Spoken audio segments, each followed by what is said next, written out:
L'homme se cacha derrière ses aînés pour échapper au contrôle de sa femme. Cependant, sa femme agita simplement le grand couteau dans sa main. La perruque de l'aîné fut instantanément renversée et tomba par terre. Juste au moment où tout le monde pensait que l'aîné allait se fâcher contre la femme, l'aîné a seulement écrasé les noix sur la table avec sa paume, puis a ramassé les cerneaux de noix et a essayé de se concilier avec elle.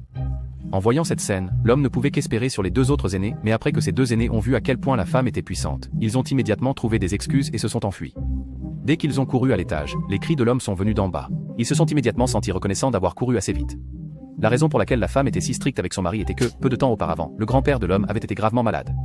Le grand-père avait depuis longtemps rédigé un testament, laissant l'entreprise à l'homme pour qu'il la gère entièrement à l'avenir. À ce moment-là, le père et la belle-mère de l'homme sont apparus.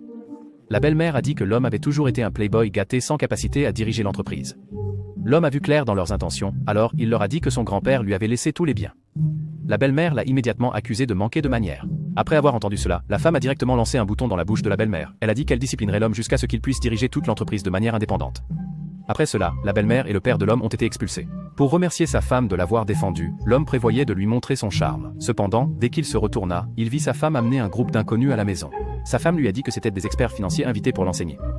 À partir de ce moment, l'homme devait lui soumettre un plan d'affaires pour inspection chaque jour. Mais l'homme ne pouvait toujours pas se débarrasser de son amour pour s'amuser. Il demandait à ses amis d'écrire les plans d'affaires pour lui chaque jour. Ce jour-là, l'homme a remarqué un point rouge laser sur la tête de son ami. Immédiatement après, les phares de la voiture en face se sont soudainement allumés et la femme de l'homme est apparue devant eux. Les deux sont immédiatement sortis de la voiture et se sont excusés auprès de la femme.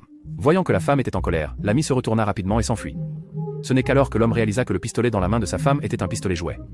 Mais quand il vit l'expression féroce de sa femme, il s'agenouilla immédiatement et implora sa clémence, disant qu'il étudierait sérieusement et ne tricherait plus jamais. Après ce jour-là, l'homme devait apprendre beaucoup de nouvelles connaissances chaque jour. Les domestiques rapportaient également ses progrès d'études à la femme à tout moment. Cependant, dès que les domestiques partaient, l'homme abandonnait immédiatement sa prétention.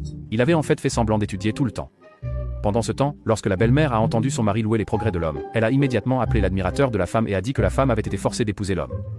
Elle a menti en disant que la femme était malheureuse dans son mariage et a encouragé l'admirateur à la courtiser. Après avoir entendu cela, le prétendant décida immédiatement de déclarer son amour à la femme. Il savait que la femme aimait les roses roses, alors il tenait un grand bouquet de roses roses et se préparait à lui faire sa déclaration. Cependant, il ne s'attendait pas à ce que la femme vienne avec son mari. Réalisant qu'il s'était agenouillé devant la mauvaise personne, le prétendant se releva rapidement. L'homme se moqua des roses du prétendant, les trouvant trop kitsch. Puis il a commencé à montrer les fleurs qu'il avait offertes à la femme.